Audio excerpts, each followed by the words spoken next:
بسم اللہ الرحمن الرحیم۔ ہر وقت یہ کلمہ پڑھو، بے شک وضو ہو یا نہیں ہو۔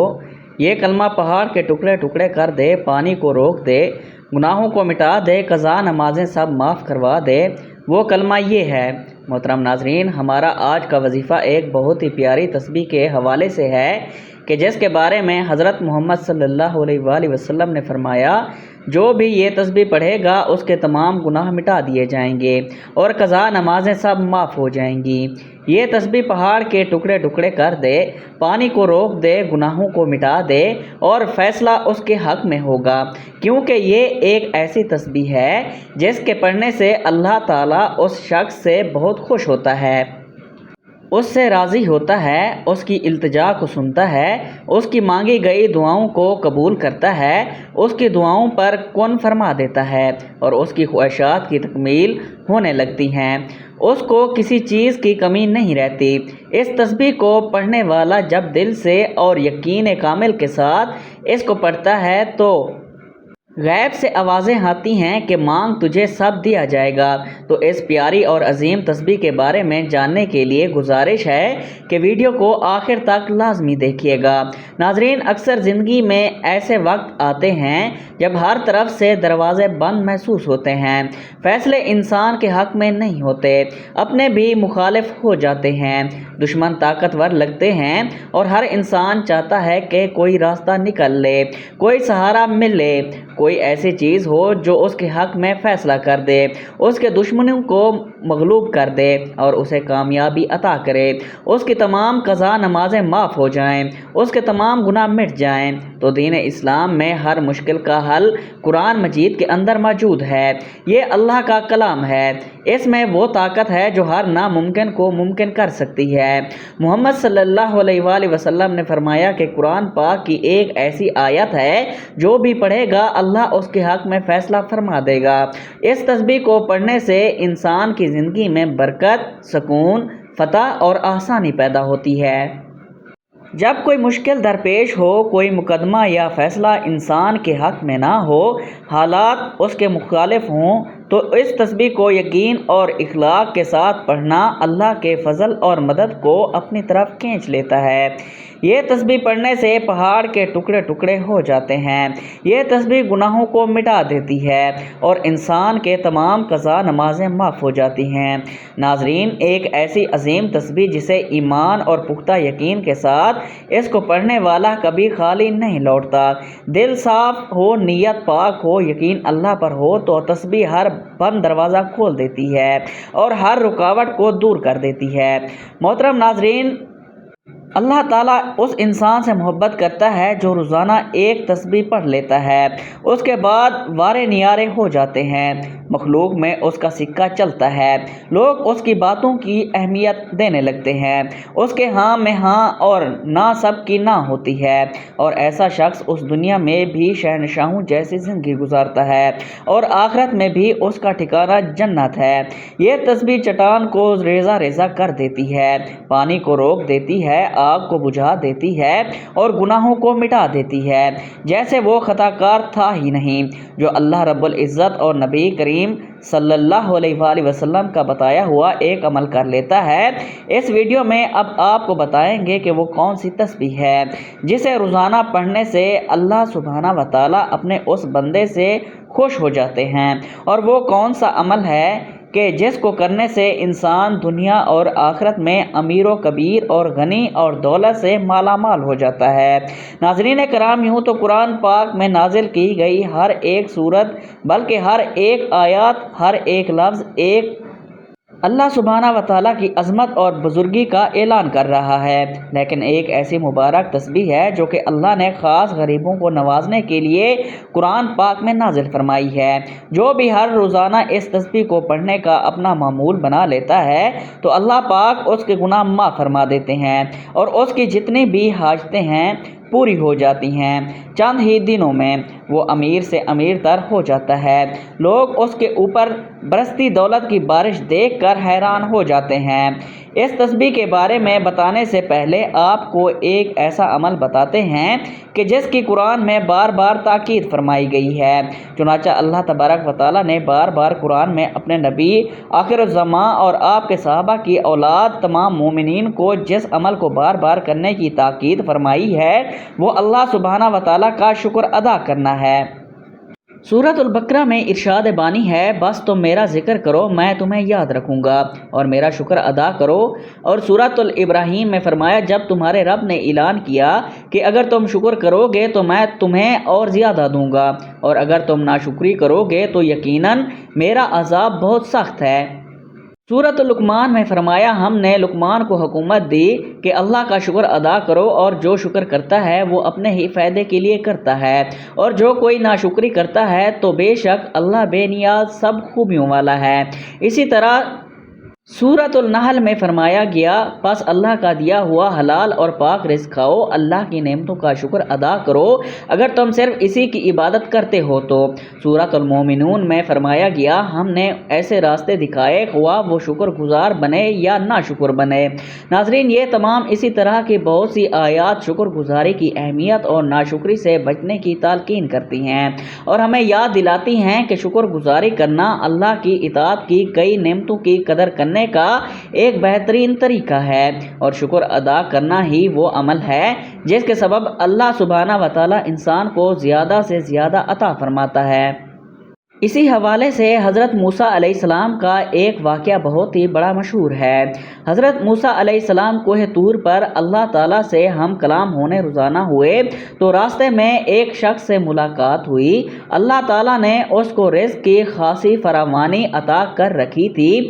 اس نے حضرت موسیٰ علیہ السلام سے عرض کی کہ اے رسول خدا، میرے رب سے میرے متعلق دریافت کیجیے گا، میرے لیے کیا حکم ہے؟ میرے پاس اتنا رزق ہے کہ سنبھالنا نہیں جا سکتا۔ موسیٰ علیہ السلام نے ذرا آگے روانہ ہوئے تو ایک اور شخص دیکھا جس نے ریت سے جسم کو ڈھانپا رکھا تھا۔ اس نے حضرت موسیٰ علیہ السلام سے کہا کہ اے کلیم اللہ، میرے رب سے میری کیفیت عرض کیجیے گا۔ حضرت موسیٰ علیہ السلام نے کوہ طور پر پہنچے اور پہلے والے آدمی کے متعلق دریافت کیا تو اللہ سبحانہ و تعالیٰ نے جواب دیا کہ اسے کہو کہ ہماری ناشکری کرے۔ جب دوسرے کے متعلق پوچھا تو فرمایا اسے کہو کہ میرا شکر گزار بن جائے۔ حضرت موسیٰ علیہ السلام نے واپس ہوتے ہی پہلے آدمی سے کہا کہ اللہ فرماتے ہیں کہ تم میری ناشکری کرو تمہارے رزق میں کمی واقع ہو جائے گی۔ اس نے آنکھوں میں آنسو بھرتے ہوئے کہا، اے موسیٰ، میں اتنا کچھ دینے والے رب کا ناشکر بندہ نہیں بن سکتا۔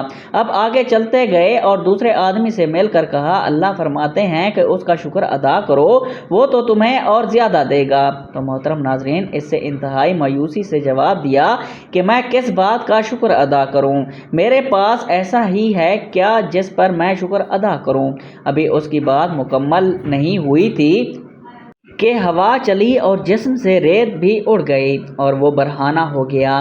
محترم ناظرین، جو شخص رسول اکرم صلی اللہ علیہ وآلہ وسلم کی سیرت پڑھتا ہے وہ یہ جانتا ہے کہ آپ صلی اللہ علیہ وآلہ وسلم کی زندگی شکر سے بھرپور اور آپ صلی اللہ علیہ وآلہ وسلم کے شب و روز احسان مندی کی تصویر تھے، کیونکہ آپ صلی اللہ علیہ وآلہ وسلم آگے پیچھے دائیں بائیں متواتر اللہ کی نعمتوں کی برسات دیکھتے تھے تو آپ اللہ تعالیٰ کی حمد و ثنا کرتے، بلکہ اگر آپ نبی اکرم صلی اللہ علیہ وآلہ وسلم کی حدیث مبارکہ کا بغور مطالعہ کریں اور آپ کے بتائے ہوئے اذکار اور دعاؤں کا جائزہ لیں تو آپ کو نظر آئے گا کہ وہ رب تعالیٰ کی حمد و ثنا، تعریف و کبریائی اور شکر اطمینان سے بھرپور ہوتی ہے۔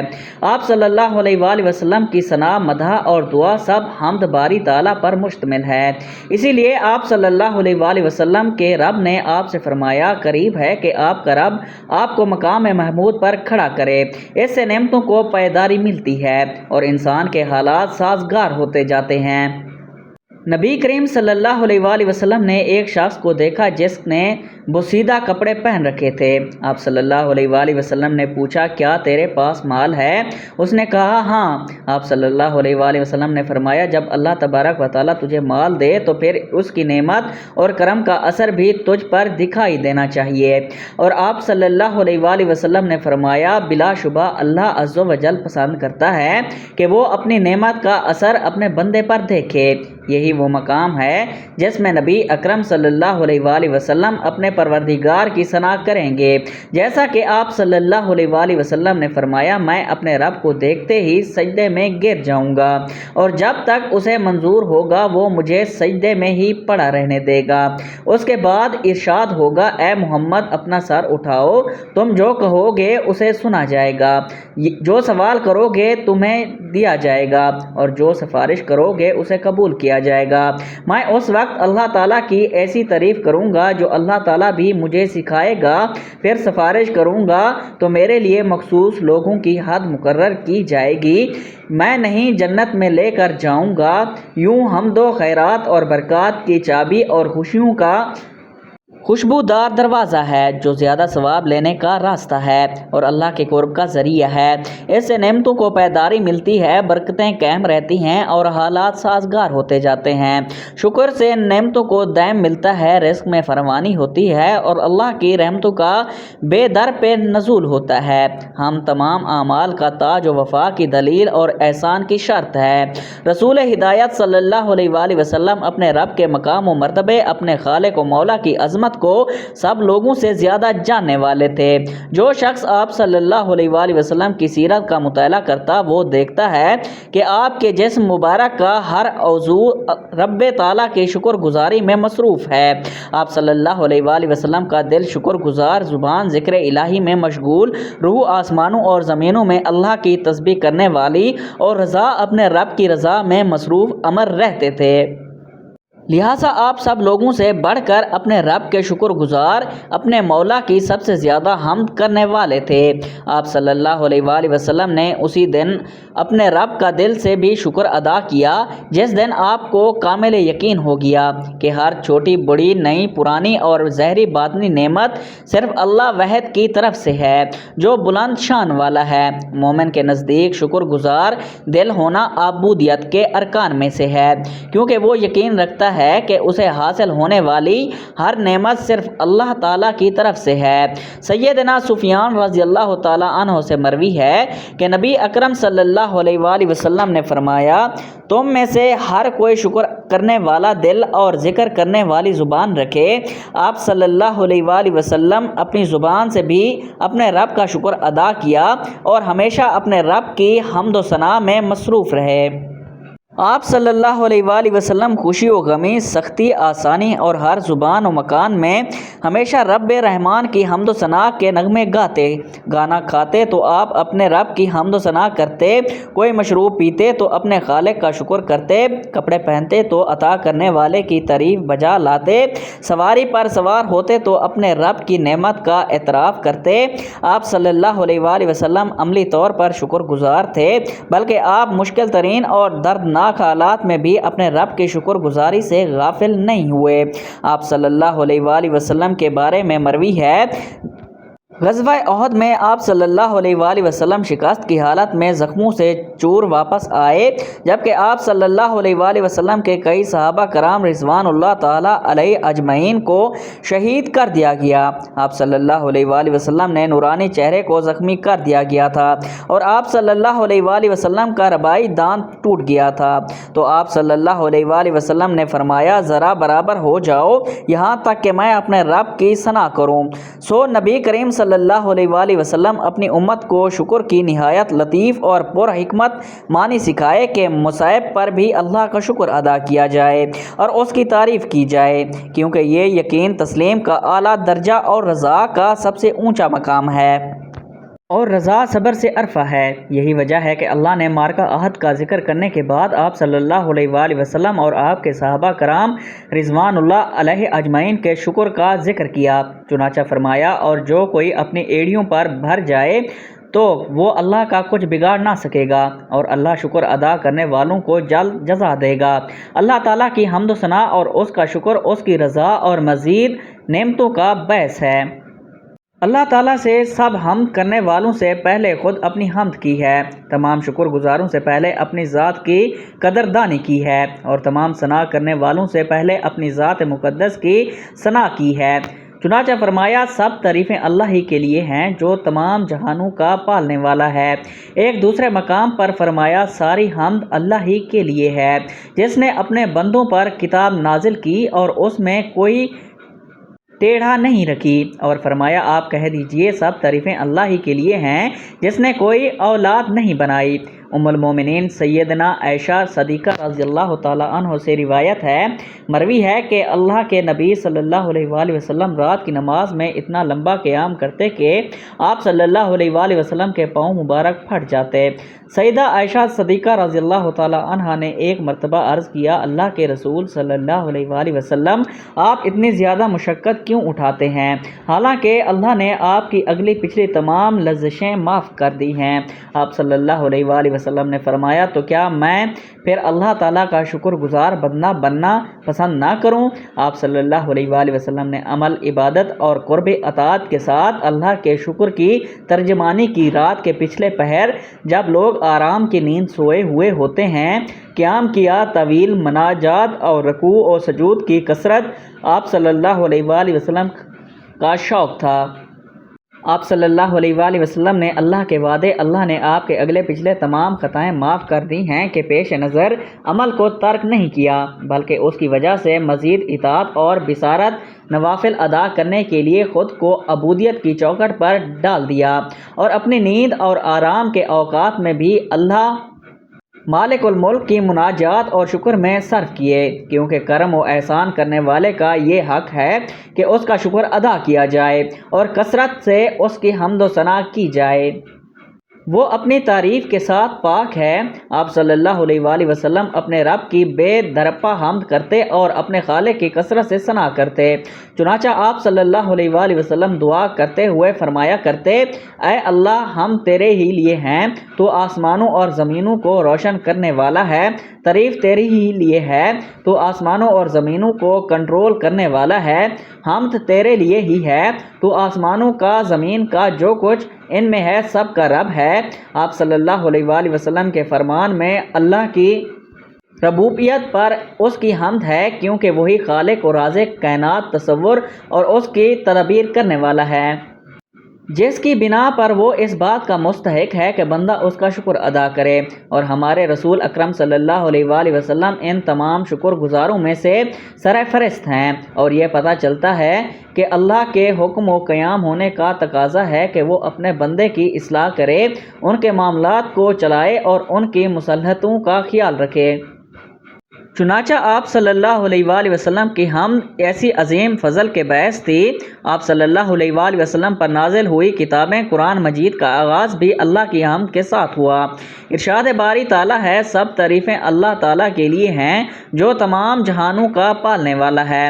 آپ صلی اللہ علیہ وآلہ وسلم نے شکر کی ایک اور نہایت خوبصورت قسم بیان کی ہے، اور وہ باری تعالیٰ کی نعمتوں کا اظہار اور اس کا تذکرہ، جیسا کہ اللہ نے فرمایا، اور اپنے رب کی نعمت کو بیان کرتے رہو۔ نبی کریم صلی اللہ علیہ وآلہ وسلم نے ایک شخص کو دیکھا جس نے بوسیدہ کپڑے پہن رکھے تھے۔ آپ صلی اللہ علیہ وآلہ وسلم نے اس سے پوچھا، کیا تیرے پاس مال ہے؟ اس نے کہا، ہاں۔ آپ صلی اللہ علیہ وآلہ وسلم نے فرمایا، جب اللہ تعالیٰ تجھے مال دے تو پھر اس کی نعمت اور کرم کا اثر بھی تجھ پر دکھائی دے۔ اور آپ صلی اللہ علیہ وآلہ وسلم نے فرمایا، بلا شبہ اللہ عز و جل پسند کرتا ہے کہ وہ اپنی نعمتوں کا اثر اپنے بندوں پر دیکھے۔ اور ان احادیث میں نبی کریم صلی اللہ علیہ وآلہ وسلم نے اپنی امت کو شکر کا طریقہ سکھایا کہ اللہ کی نعمتوں کا اعتراف کیا جائے، ان کا اظہار کیا جائے اور زبان سے انعام کرنے والوں کی ثنا کی جائے۔ ارشاد باری تعالیٰ ہے، اور ہم نے اسی طرح لوگوں میں سے بعض کو بعض کے ذریعے آزمائش میں ڈالا تاکہ وہ انہیں دیکھ کر کہیں، کیا ہم میں سے یہی لوگ ہیں جن پر اللہ نے احسان کیا؟ کیا اللہ اپنے شکر گزار بندوں کو ان سے زیادہ نہیں جانتا؟ آپ صلی اللہ علیہ وآلہ وسلم اپنی نیند سے بیدار ہو کر سب سے پہلا جو کلمہ ارشاد فرماتے ہیں وہ اللہ کی حمد پر مبنی ہوتا ہے۔ آپ صلی اللہ علیہ وآلہ وسلم فرماتے ہیں تمام تعریفیں اس اللہ کے لیے ہیں جس نے ہمیں مارنے کے بعد دوبارہ زندگی دی اور اسی طرح اٹھانا ہے۔ آپ صلی اللہ علیہ وآلہ وسلم بے حال کر دینے والی تھکاوٹ کے بعد آرام دہ نیند آنے پر بھی اپنے رب کی حمد بیان کرتے اور اس بات پر بھی اس کی تعریف کرتے کہ اس نے روح کو لٹایا تاکہ آپ خوبصورت دن اور امید والے عمل سے بھرپور زندگی کا استقبال کریں، نیز اس صبح کی نعمت پر بھی اپنے رب کی حمد کرتے رہیں جس نے پوری شان و شوکت سے کائنات کو ڈھانپ لیا اور اس کی کرنوں نے ہر سو اجالا کر دیا۔ آپ صلی اللہ علیہ وآلہ وسلم نے اپنی امت کو بشارت دیتے ہوئے فرمایا جس نے صبح کے وقت یہ کہہ لیا اے اللہ مجھے جو بھی نعمت حاصل ہے وہ تیری ہی اکیلے ہی کی طرف سے ہے، تیرا کوئی شریک نہیں، سو تیری ہی حمد ہے اور تیرا ہی شکر، تو اس نے اپنے اس دن کا شکر ادا کر لیا، اور جس نے شام کے وقت اسی طرح کہہ لیا تو اس نے اپنی اس رات کا شکر ادا کر لیا۔ اللہ تعالی ہر مسلمان کو اس کی نعمت کا شکر ادا کرنے کی نعمت دے اور جو کچھ اس نے عطا کیا ہر حال میں اس پر خوش رہنے کی توفیق دے۔ محترم ناظرین، یوں پورے کا پورا قرآن العظیم شاہکار ہے اور اس کا ایک ایک حرف بنی نوح انسان کے لیے پیش بہا خزانہ ہے۔ قرآن پاک کی ہر ایک صورت پیش بہا اور قیمتی موتی، ہر ایک صورت پیش بہا زیور کی مانند، جبکہ پورا قرآن اس صندوق کی طرح ہے جس کے اندر طرح طرح کے قیمتی جواہرات اور زیورات بھرے ہوئے ہیں۔ ان قیمتی جواہرات سے وہی لوگ مستفید ہوتے ہیں جو ہر روز قرآن شریف کو کھولتے ہیں اور اس کی تلاوت کا شرف حاصل کرتے ہیں۔ ناظرین محترم، یہ ایک ایسی تسبیح ہے جسے روزانہ پڑھنے والا کبھی مایوس اور کبھی نامراد نہیں ہوتا۔ دنیا جہاں کی دولتیں ایسے انسان پر عاشق ہو جاتی ہیں جو روزانہ یہ تسبیح پڑھتا ہے۔ ایسے انسان کا کوئی کام رکاوٹ اور بندش کا شکار نہیں ہوتا۔ ایسے انسان کو کبھی مال و دولت کی کمی نہیں ہوتی جو ہر روز نماز کے بعد یہ تسبیح پڑھتا ہے۔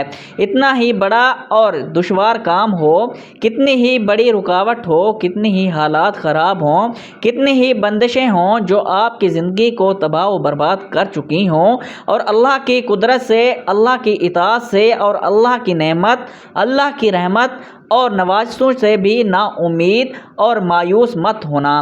روزانہ ہر وقت یہ تسبیح پڑھو، بے شک وضو ہو یا نہیں ہو۔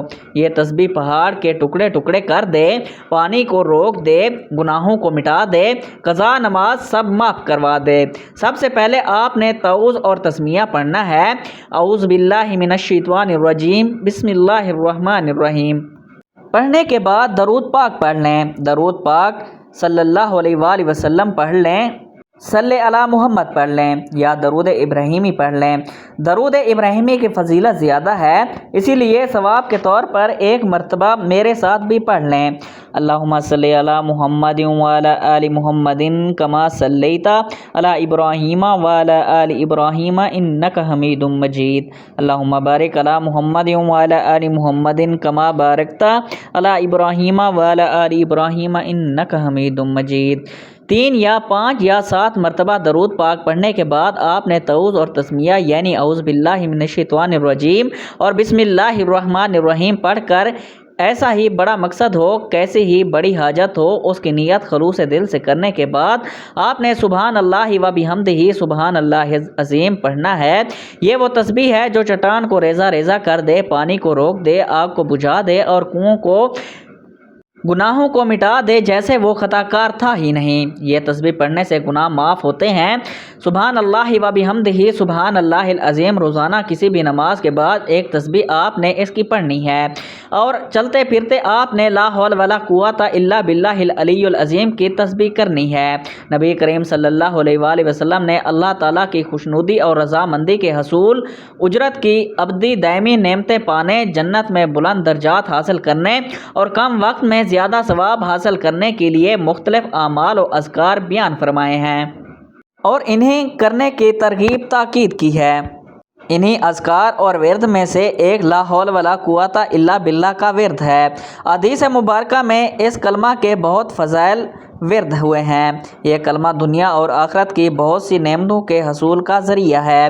لا حول ولا قوت الا باللہ کا ترجمہ اس طرح کیا جاتا ہے کہ گناہوں سے بچنے کی طاقت اور اچھے اعمال کرنے کی قوت صرف اللہ ہی کے ذریعے ہے۔ اس کلمہ کے معنی و مفہوم میں غور کیا جائے تو واضح ہوگا کہ اس کلمہ کے ذریعے بندہ اپنی صلاحیت، لیاقت اور قدرت کی نفی کرتا ہے، ہر خوبی و اچھائی کا اپنی ذات سے انکار کرتا ہے، اللہ تعالیٰ کی طرف اپنی محتاجی ظاہر کرتا ہے اور اپنی عاجزی انکساری کا برملا اقرار اور اپنی بے بسی اور لاچاری کا کھلے الفاظ میں اعتراف کرتا اور زبان حال سے کہتا ہے، اے اللہ میں ایک عاجز کمزور بندہ ہوں، مجھے گناہوں سے بچنے اور اچھے عمل کرنے کی توفیق عطا فرما، کیونکہ آپ کے علاوہ کوئی نہیں جو انسان کو گناہوں اور برے کاموں سے بچا سکے اور نیک اعمال کرنے کی قوت دے سکے۔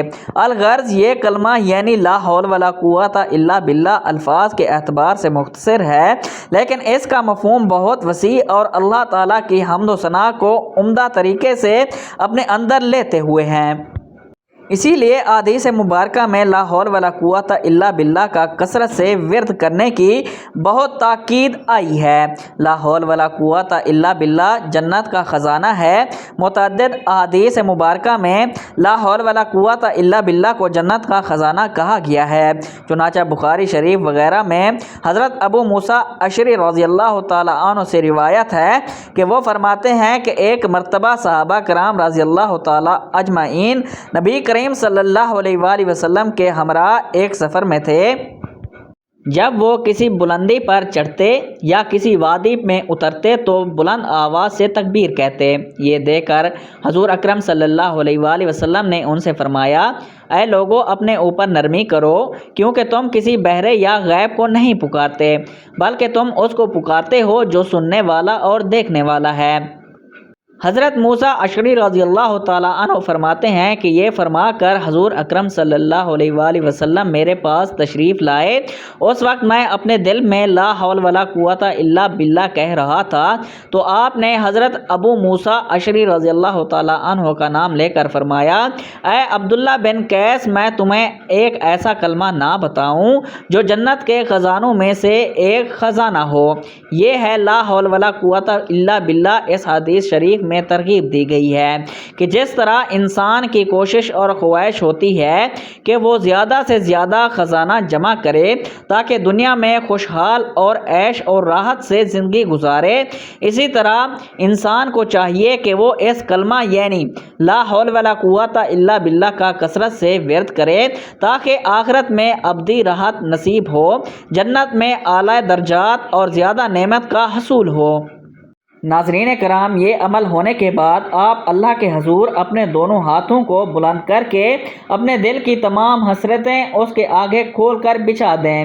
بے شک اللہ تعالی ہم سب سے زیادہ ہماری حاجتوں کو جانتا ہے، لیکن دعا کرنا حکم بھی ہے، سنت بھی ہے، اللہ کی رضا بھی ہے، اور کہتے ہیں کہ اللہ تعالیٰ دعا کی توفیق انہی لوگوں کو بخشتا ہے جنہیں وہ ان کے منہ مانگی مراد عطا فرماتا ہے، ورنہ ہر کسی کو اللہ اپنے ساتھ ہاتھ اٹھانے کی توفیق بھی نہیں دیتا۔ لہٰذا نہایت خشوع اور خضوع کے ساتھ اللہ کی بارگاہ میں دعا اور التجا کرنے کا اپنا معمول بنا لیجئے۔ کبھی کسی کے سامنے ہاتھ نہیں پھیلانے پڑیں گے۔ ناظرین، اللہ تعالیٰ سے دعا ہے کہ ہمیں بہتر عمل کرنے کی توفیق عطا فرمائے۔ آمین یا رب العالمین۔